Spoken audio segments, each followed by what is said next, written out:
Welcome back, everybody, to another episode of Hey, What's This? Where we take a look at different games and give you a little introduction to them. Today's game is Minoria. This is the follow-up to Momodora by the creators Bombservice. So for those unfamiliar with Momodora, it's kind of like a non-linear exploration game. It's not quite a Metroidvania in that there's much less emphasis on getting new abilities. Most of the areas are unlocked with keys, and your abilities that from the start of the game don't change too much. You might get one or two new abilities, but the focus really is on atmosphere and combat specifically. There is quite a big exploration emphasis, but it's not going to be the kind of thing where you're going to be getting 10 new abilities throughout the course of the game that are going to really dramatically alter the way your relationship with the space works. Most of it is learning enemy patterns, playing very carefully, and getting to grips with the combat and learning how to deal with different combinations of both enemies and boss attacks. Minoria is very much in a similar vein and also plays in a very similar thematic space. Your characters are very fragile, and there's a very oppressive atmosphere to the whole thing. And the vulnerability you have really does add to it. Momodora and Bombservice's previous games were very much known for their lush and detailed pixel art, and here they're using more of a flat 2D look. Lots of the backgrounds are made in 2D, but the actual characters are 3D models, even though they're very flat shaded. There's a little bit more emphasis on dialogue. You have this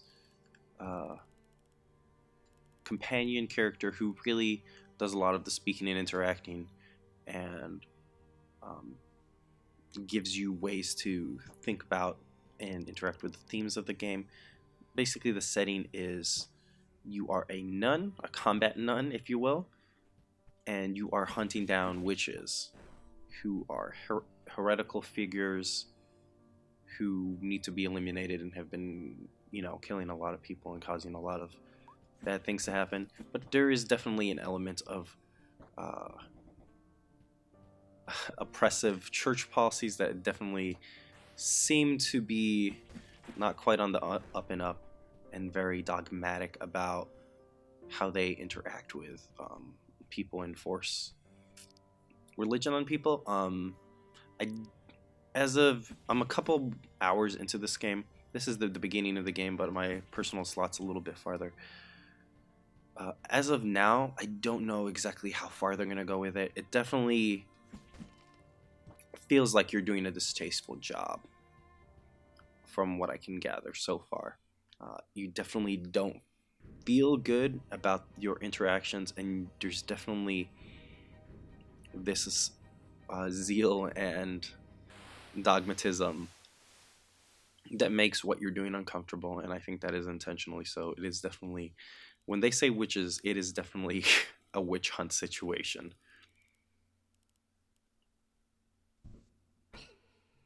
You were very much kind of like a crusader.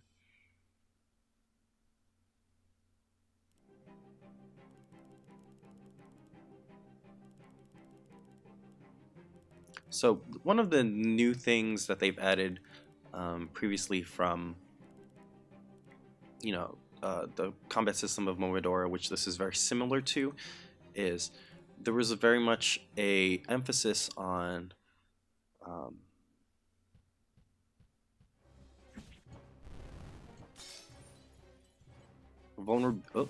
vulnerability. Oops. Timing your attacks and being very careful with how you employ them, not using them recklessly. Here they have added a parry mechanic that allows you to parry and stun enemies.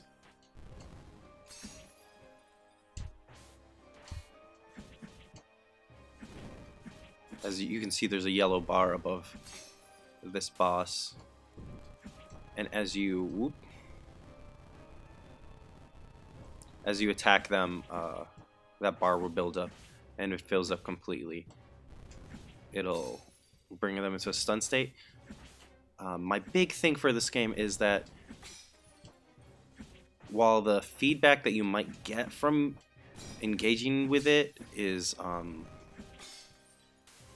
solid and feels good, the rewards for pulling one off don't feel worth the danger that it puts you in. This is a game where you will pretty much die in 3 hits unless you constantly use your healing incenses, which are basically refillable health flasks, the same way something like a assist flask is. Instead, you move to incenses for spells and healing, including some passive buffs that you can get. The parry does not feel as rewarding as it should be. You definitely put yourself in a lot more danger using it than the reward that it gives you back. And a lot of the times, you'll do a really cool parry, have an enemy hit you, and then you'll hit everything on the screen in retaliation. But sometimes after you're done with that, where your character appears back, they might appear on top of an enemy. They might appear in the middle of somebody else's attack, and you'll instead take damage for successfully parrying, which doesn't feel great. The stun doesn't build up that much, and it doesn't really feel, outside of certain instances, it doesn't feel like it's worth going for parries. It's much easier to just dodge away and get yourself out of harm's way instead.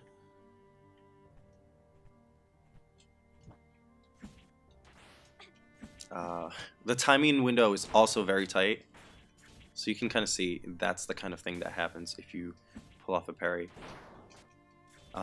When you're fighting a big group, that can be useful, but if it does not kill the enemies, it'll also just put you in a compromised situation, which isn't fun at all. And that's one of my biggest complaints with this is the team's kind of first foray into 3D, and you can kind of feel it. And then sometimes things like that will also happen, where you'll parry the attack, but I'm not sure if the parry timing is late or something like that. But you'll take damage regardless of the fact that you parried it. There's not really any good indication of it, and between the kind of there's no kind of good indication of why your attacks are affected that way, why you took damage like that, and between the kind of like a hazy color palette that they've picked for the hazy color palette that they've picked, and the kind of not muted but like tinted color scheme that they've using, sometimes it gets a little bit difficult to discern who's getting hit and how. So I'm going to play a little bit more of this and then maybe jump into a later save. That'll show you a much better idea of what the loop for this game is, which is to say I'm going to die a lot more, which is something you're going to kind of end up doing a lot. This is very much in the genre vein of, dying. There's no corpse runs or anything like that, but you'll definitely continually be dying and resurrecting, trying to get back to where you were.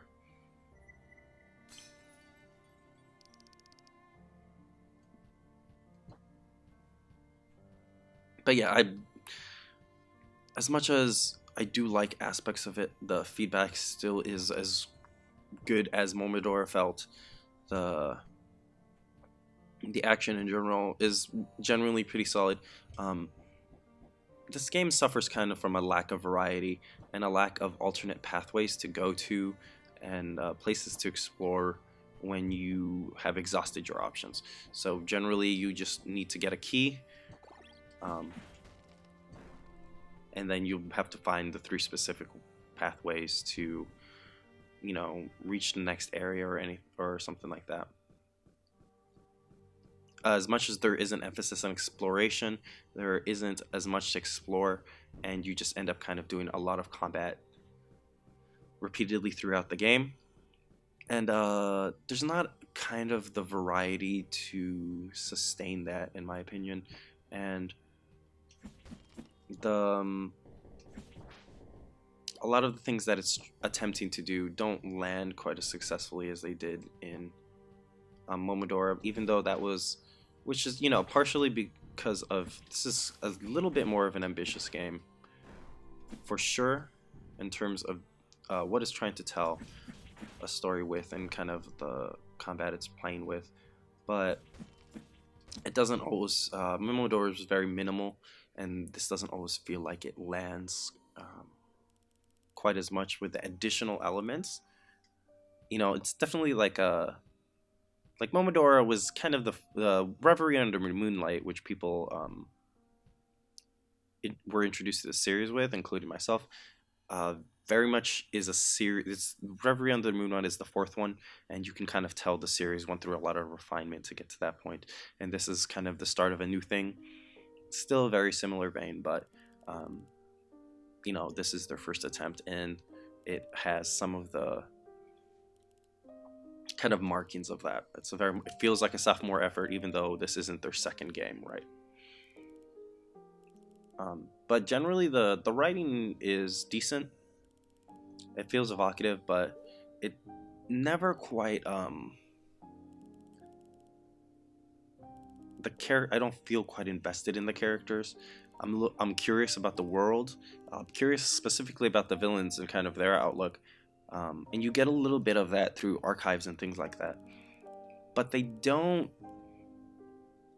at least in the main plot, they haven't really made a compelling thread for your protagonists and the people you work for. And it's, you know, it's hard when you're basically doing a crusade for a royal family and the church, so that's already kind of loaded with a lot of things, and I'm not sure if they're going to pull that off. I'm gonna keep playing this game. There'll be a review up on clicklist.net. I just kind of wanted to give you a kind of overview and introduction to this game. So it's been 13 minutes. Let's back out here. We're gonna go to my current save, which is a couple more hours in.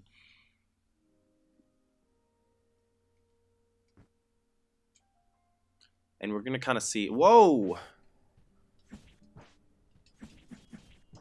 a little bit more of what this game's working with.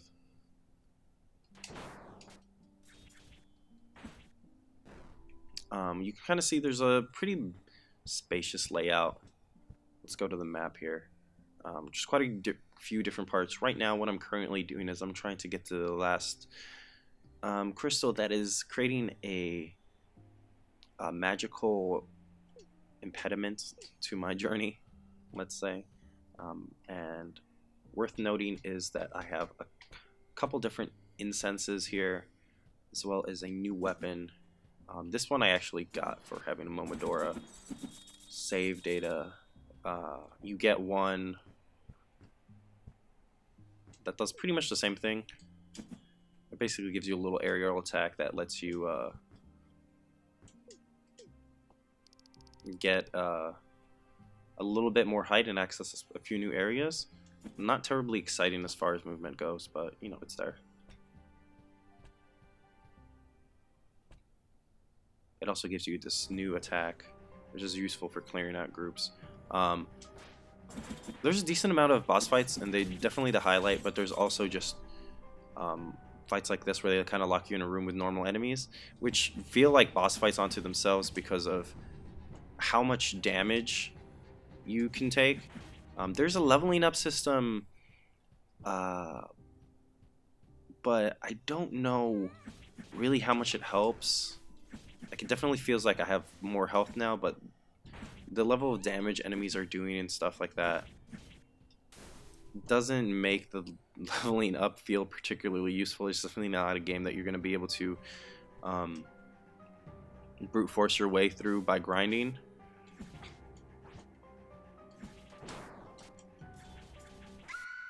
Yeah, so see, that's kind of what I'm talking about there. You don't really have any control of how long that attack goes. Um, and if you do it in the middle of a group like that,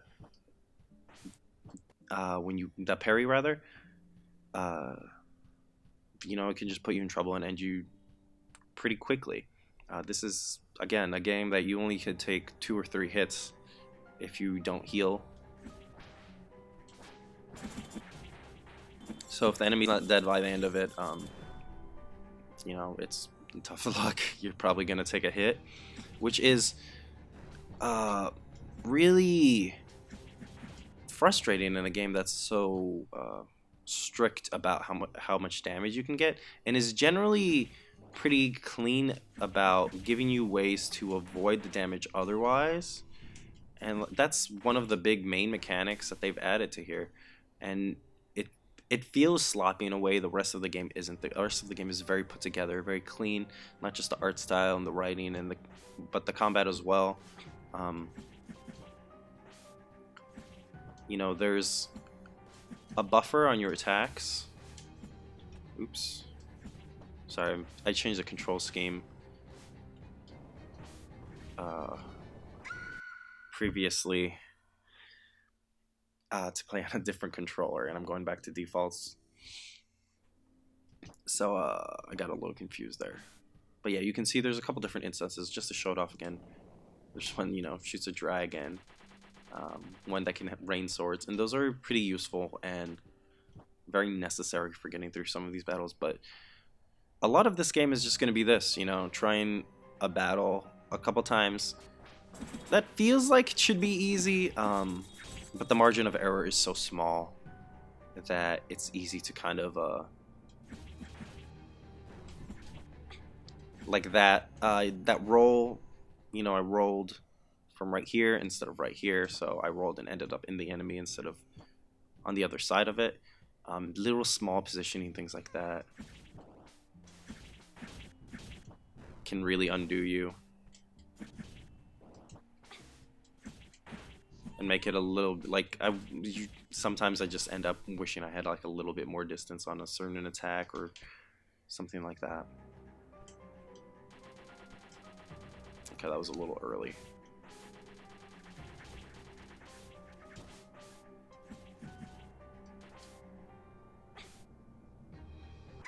Ugh. It's hard to read the parry sometimes.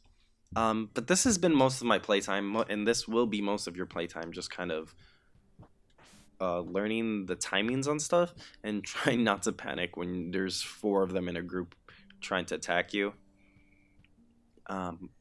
And like I said, the combat's not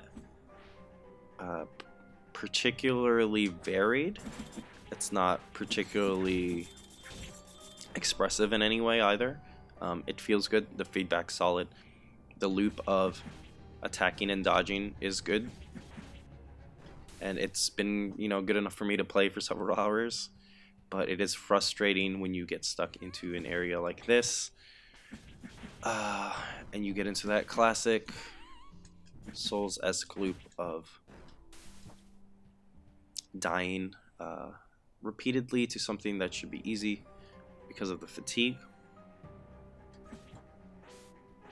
It's hard to be, and a lot of more exploration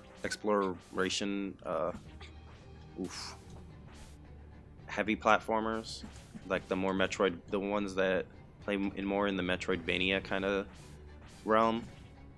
Combat is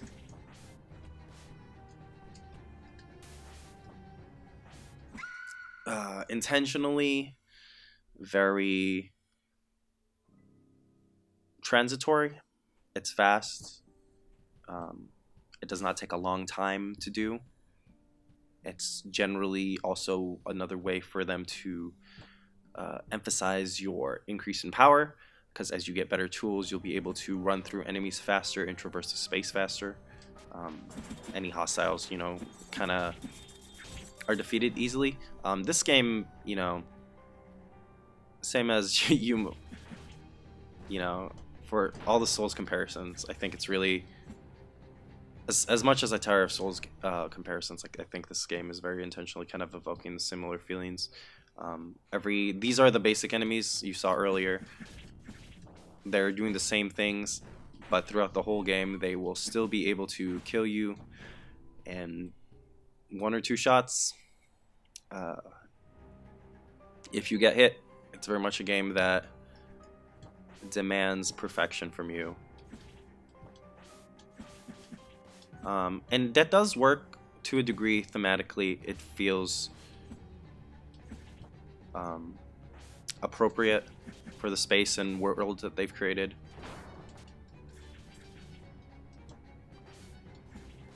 And there is some enjoyment in,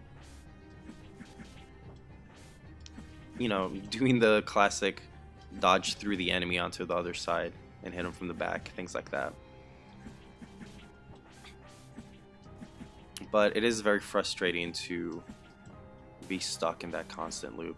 And other games that do that, they have, other avenues to explore, other ways to get variety out of the combat.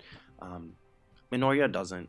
It's very much a game that is going to depend on how much investment you have in its world and characters. And I don't know if it earns that. I'm several hours in, like I said, and that's kind of a bad place to be in terms of characters and story. To not be feeling any of those. And again, Momodora, kind of the same thing. Your character was kind of voiceless and almost nameless. I do believe they have a name, but it's hard to remember. And without getting to spoilers, like there's kind of your penultimate, your ultimate fate in that game is not a very happy one. And I kind of expect that this will go in a similar way. Just because it feels thematically appropriate. I don't know if it's the same world. The weapon that I'm currently using is a reference to Momodora, and so it seems like there could be at least some connection. It is their weapon.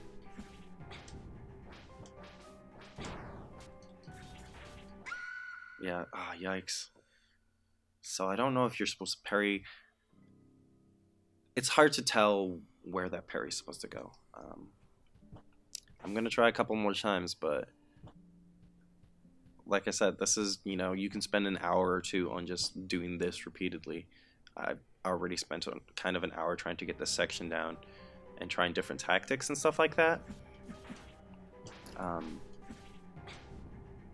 It's definitely one of those games that seems really easy when you're not playing it to figure out what you're supposed to do, and kind of incredibly overwhelming when you actually play it.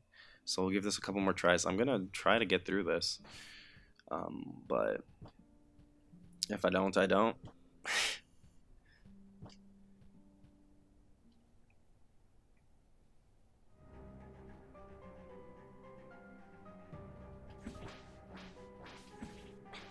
And these games are kind of like hard to review because you don't really know quite where parts of these are, the extent of your abilities, and some of them, it's hard to separate what the game is trying to do. Ah, shit. With kind of how you, I guess, like fuck. With difficult games like this, sometimes a game is difficult and does something useful or thematically interesting with that difficulty, and sometimes the game is just hard because um, it's an excuse to give them a hardcore flavor and uh, kind of excuse some of their less thought out elements. And I've played a lot of games of the latter, which definitely use their difficulty as an excuse to just be full of bullshit. And for the most part, well, this game frustrates me a lot, with especially with things like not putting a checkpoint right in front of a boss and making you travel 30 seconds to it and things like that. Um, for the most part, this game, Minoria uses those oppressive circumstances to create an oppressive world and feels like it's earned it. But then there's just things like the parry mechanic that just doesn't quite work, and the kind of dearth of movement abilities and interesting ways to interact with the space that do feel kind of like bullshit. I don't feel like this game would lose much by having the parry window be a little bit more open, or communicating a little bit better why I took damage when I parried the bomb. Am I not supposed to parry the bomb? Why don't you just not let me parry the bomb? Or am I supposed to parry the explosion of the bomb and not the bomb itself? Am I parrying the explosion afterwards because it hit me and exploded? I'm not sure what the logic behind all the things happen. It's hard to see the cause for the effect, if that makes sense. And the obvious comparison to draw is to something like Sekiro, but I feel like Sekiro, as much as I did not enjoy that game at all, it felt reasoned in the way that it applied things. The parry window felt pretty wide. I played Devil May Cry 5 the same year, which also does have parry mechanics, but because it is very intensely rewarding of it and makes it very optional to do those parry mechanics, its window was way tighter, while Sekiro clearly bases the whole game around it, and as a result kind of makes it a little bit easier to kind of use. You can't quite spam it, but you can, as long as you know the vague rhythm of attacks, you can kind of get away with playing it. It's kind of like comparing the timing windows on a rhythm game. Some rhythm games like a Rock Band or something are very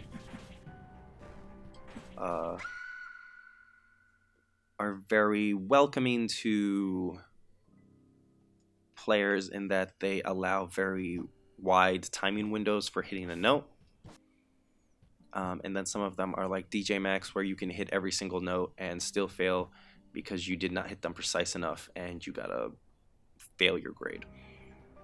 This feels very much more like in the latter, but in DJ Max, I know I can feel when the timing is off. In Minoria, I cannot fucking tell you why one parry works and another one does. And it's frustrating to feel like stuff like that is out of your control, especially when you are given so little margin of error. If this game had I don't know, let you take 2 or 3 more shots, it wouldn't feel so harsh. And it would still kind of communicate the same things, but as it is right now, it feels a little rough. And I don't know if this was initially in the game, but definitely by the time I got to not Minoria, Momodora, they did have an easy mode that kind of allowed you to kind of customize that as you wanted. They did something similar to Bayonetta, where they made some of the difficulty, the ways that it adjusts difficulty into items that you could um, put on and off, that would do things like increase the timing window for what's allowed, like give you a little bit more invincibility towards in a dodge roll, for instance, or that kind of thing. Ugh.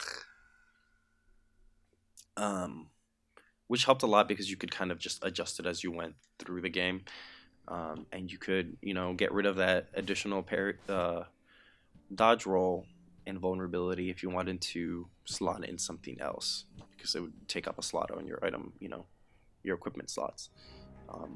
There's not really any concessions made here, which would help just kind of getting through the game, and would kind of allow me to like bypass that a little bit, which I always appreciate.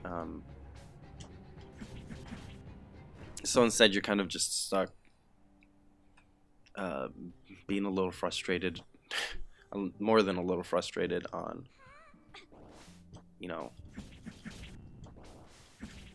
certain parts, and kind of having them impede your progress through the rest of the game, which, like I said, it really depends on if you feel that's earned or not, and Minoria doesn't feel like it's been earning it.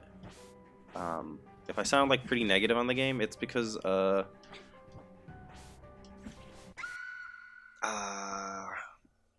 I kind of went into it pretty high about Momodora,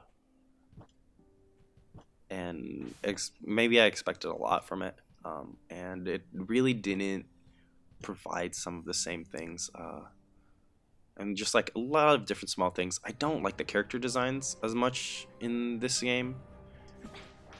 I don't feel like they're as good.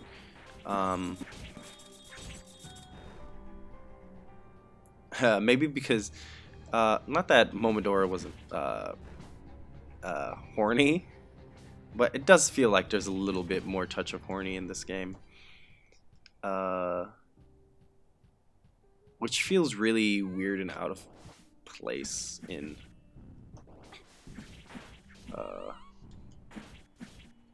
this oppressive landscape that they seem to be trying to build. But that's anime. It's really that's the whole thing. Anime is just all apocalypses and jiggling breasts or whatever. Often at the same time.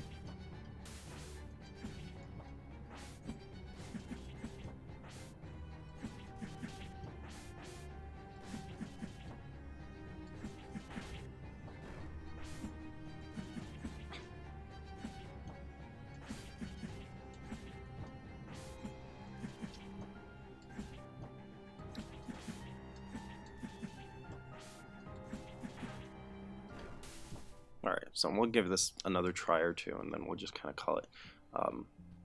At this point, this is, more than half the runtime of this video is just doing this. And I'd really like to emphasize, this is most of the game. If you're not doing this, you are just getting lost and not knowing where to go next. Oh, great.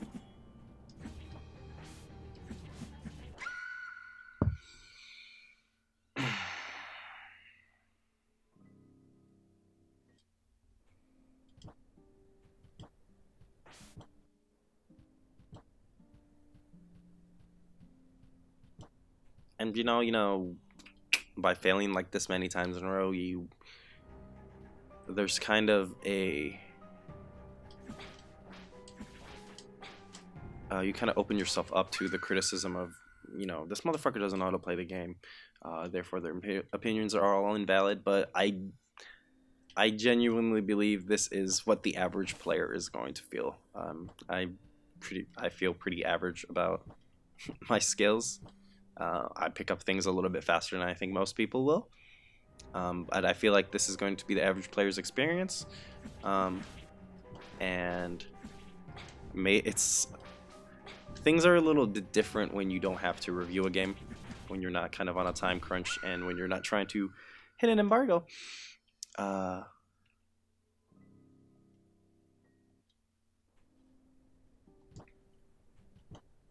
Which, you know, I have to say that makes it feel a little bit different. You become a little bit more critical of the way games use your time.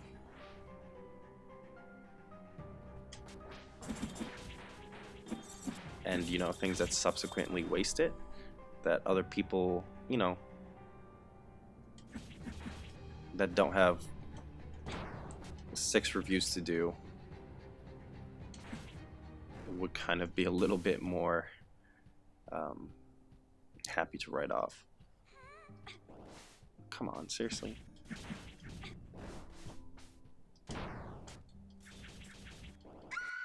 Yeah, I don't know. Yeah, that's Minoria. It's mostly several hours of kind of repeating the same section. At this point, I don't really think I previously got through that. Frustratingly, I previously got through all of that before. On like my second or third, well, no, like my third or fourth try, and then I came back. This motherfucker right here respawned, and you know, he killed me right before the checkpoint, and I lost all my progress and had to do it all over again. So that's the kind of game this is.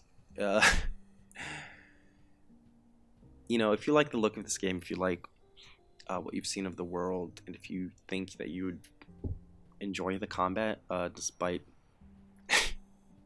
you know, those big glaring flaws as far as like, you know, a little bit hard to read sometimes, and the parry mechanic kind of feeling not fully functioning.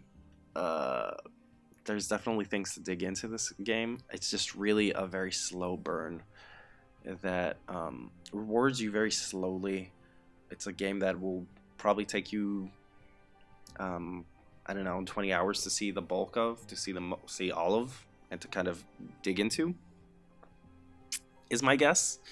Not because there's a huge expansive world, but because the way you interact with it and move through it is so harsh and demanding. That was the same thing with Momodora. I finished that game in like 6 hours on easy mode before, you know, going back and playing it on the regular difficulty. That's it. It's very much, its difficulty is there to add that thematic element, but it is also there to get more out of the limited resources that they're playing around with. And what Bombservice does with those limited resources is definitely admirable and ambitious at times, but at other times it is incredibly frustrating. And Minoria is very much in that same vein. I do not think that this game is as good as Momodora in really any way. Like, genuinely, all my minor quibbles aside, it's very much feels like a sophomore effort from a team that is generally kind of very polished and clean in the way that they work, and a lot of it is definitely still that, but that kind of makes the small flaws that do shine through, you know, feel a lot bigger. Anyway, this is a gorgeous game. Feels great. They're building towards something with the world. I don't know what it is yet. I really don't know if it's going to land. You'll kind of have to wait until the full review, to get a verdict on that. But until then, you know, I hope you enjoyed this look at Minoria, and peace.